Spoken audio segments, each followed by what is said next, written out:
Ada kembali di Majelis Ilmu Damai Indonesiaku, pemirsa. Alhamdulillah kita sudah mendengarkan tadi yang disampaikan oleh Ustadz Tile yang menyebutkan bahwa kewajiban untuk seorang muslim yang beriman. Namun di berjalannya waktu kita tahu keimanan kita kadang mengalami pasang dan surut. Di segmen 2 ini kita akan mendengarkan tausiah dari Ustazah Yati Priyati yang membahas mengenai iman seseorang mengalami pasang surut. Saya persilahkan.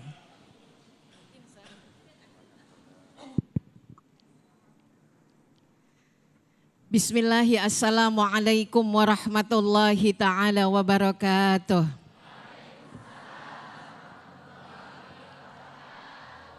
Sehat Bu?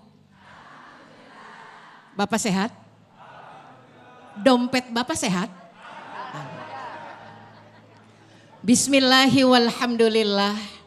Walhamdulillahilladzi ja'ala syamsa dhiya'a wal qamara nura wa qaddarahu manazila li ta'lamu adadas sinina wal hisab. Asyhadu an la ilaha illallah wa asyhadu anna Muhammadan abduhu wa rasuluh. Allahumma passalli wa sallim ala sayyidina Muhammad wa ala alihi wa ashabihi wa man tabi'ahum bi ihsanin ila yaumiddin, amma ba'd. Wabil khusus yang sama-sama kita hormati guru kita yang baru saja menyampaikan uraian bagaimana iman itu pasang surut. Wabil khusus juga kepada Ustadz guru kita yang insya Allah nanti akan menyampaikan mauidahnya juga, yaitu Ustadz Arifin Nugroho, dan kepada host yang luar biasa, Masya Allah, Ustadz Sofyan dan Mbak Yaumi. Ibu sekalian dan Bapak yang dirahmati Allah, apa yang disampaikan Ustadz Nur Fadilah tadi adalah yang kita rasakan setiap hari. Apabila kita berada di tempat orang-orang yang soleh, maka begitu indah rasanya diri kita. Namun apabila ketika kita berada dalam lingkungan yang berbeda, situasinya pun akan berbeda. Jika bukan karena iman, kita nggak sampai ke sini, Bu. Jika bukan karena iman juga bapak-bapak nggak nyampe ke sini. Apa yang diharapkan seseorang dalam hidupnya ketika dia menghadapi musibah, ujian, cobaan, tantangan? Lihat itu. Alis kita para ibu udah pada turun. Sebabnya apa Bu? Sabar. Kalau tadi Ustadz Tile menyatakan bangunin Bu, suaminya sholat. Sekali-sekali Mbok ya Bapak yang bangunin kita. Pan kita juga butuh dibangunin. Kalau soal bangun membangun emang kita paling pakar. Tetapi ibadah keutamaannya adalah siapa yang bergerak lebih utama, maka itulah yang memperoleh keutamaan.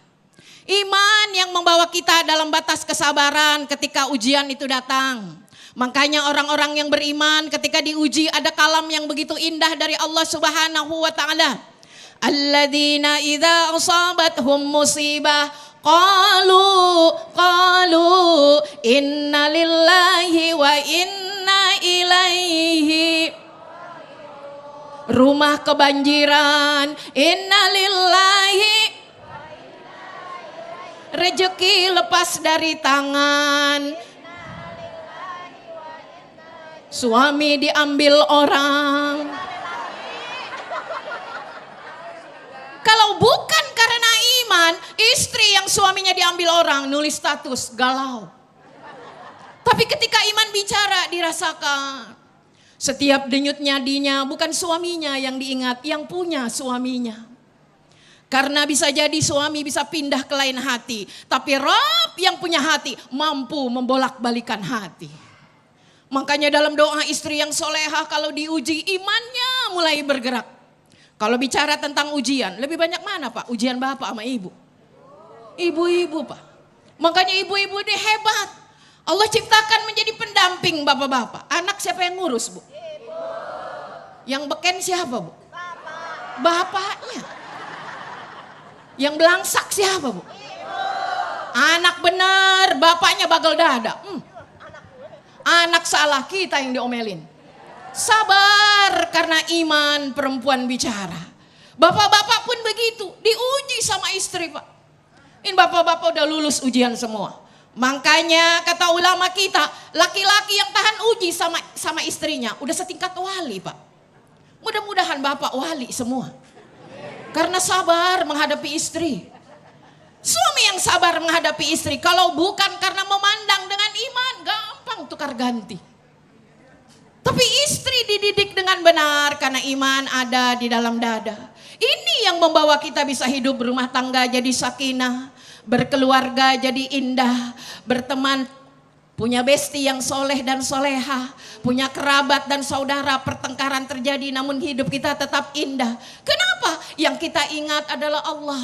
Pada situasi yang tidak nyaman, terserah komentar tetangga mau seperti apa. Dari sejak Covid sampai sekarang suami belum kerja, biarin. Kenapa? Bisa jadi yang mencari rezeki macet tapi yang memberi rezeki nggak pernah berhenti. Santai aja keles. Karena demikianlah hidup. Kalau kita ikuti omongan tetangga pengennya esmosi. Betul bu. Motor suami ada di rumah dibilang suami kita pengangguran. Giliran motor suami kita kagak di rumah dibilang kagak pulang-pulang. Jangan-jangan punya simpanan. Nah ini ibu yang dirahmati Allah. Maka jiwa yang tak pernah goncang apa dalam keindahan Allah sampaikan kalam pada kita. Di dalam surah Ar-Ra'd ayat 28. Alladzina amanu wa tatma'innu qulubuhum bidzikrillah. Masya Allah. Orang yang beriman hatinya menjadi tenang ketika dia nyebut Allah. Kalau nyebut suami mah nyeri hati. Apalagi 2 minggu kagak pulang-pulang. Begitu pulang jalannya pincang-pincang. Kenapa? Asam uratnya naik. Kata istrinya, gua kata juga apa bang? Jangan pakai pindah-pindah. Alladzina amanu wa tatma'innu qulubuhum bidzikrillah. Hatinya tenang. Dapat ujian dari keluarga, tenang. Kenapa? Karena dia tahu imannya kokoh pada Allah. Kekuatan sabarnya melandasinya. Dan akhirnya apa? Ala bidzikrillah tatmainnul qulub. Jiwanya goncang, setiap hari dia berzikir. Nih makanya enak pak punya istri solehah mah pak. Punya duit zikir, kagak punya duit zikir. Jarang banget istri solehah mah pak bikin susah suami. Iya. Kenapa? Karena ketabahannya luar biasa. Dalam situasi yang tidak nyaman, pagi zikir, waktu duha zikir, malam bangun. Bangun malam bu. Bangunin suami bu. Kalau tahajud jangan sendirian bu. Dari tahun 2020 sampai tahun 2023 tahajudnya sendirian. Bangunin suaminya. Udah kayak gini mah bu, episode kita episode tahajud bukan episode nambah. Gairah mulai berkurang urusan itu sama suami. Tambahkan gairah kita munajat pada Allah. Selesai berwudu cipratkan air wudu kita ke suami. Bangun abang. Mau ngapain? Udah tua. Bukan itu abang. Jangan GR abang. Mari kita bermesraan dengan Rabb yang maha kuasa. Dulu waktu kita muda kurang munajat kita. Sekarang begitu kita udah tua, yuk kita munajat pada Allah. Kalau 2 tangan istri yang menengadah mungkin masih kurang. Kenapa? Ternyata anak masih susah dididik. Orang tuanya sudah sama-sama mengajak pada kebaikan. Bapaknya ketua DKM namun anak laki-lakinya masih alergi pada masjid. Maka munajat berdua. Suami istri yang munajat tengah malam di 1/3 malam akan diperhitungkan oleh Allah Subhanahu wa taala. Asa iya ba'asaka rabbuka maqamam mahmuda. Mas Sofyan juga udah berdiri bu. Iya baru memaci ibu-ibu. Namun akhirnya saya sudahi sementara dengan pantun. Musim dingin berganti musim panas. Olahraga di depan teras. Kalau pengen jadi muslim yang waras, jaga iman jangan sampai kandas. Masya Allah, terima kasih Bunda Yati Priyati yang telah memberikan tausiah kepada kita semuanya. Beliau menyampaikan Allah bizikrillahi tatmainnul qulub. Sungguh dengan berzikirlah maka hati kita akan merasa tenang. Sungguh iman kita mengalami pasang surut.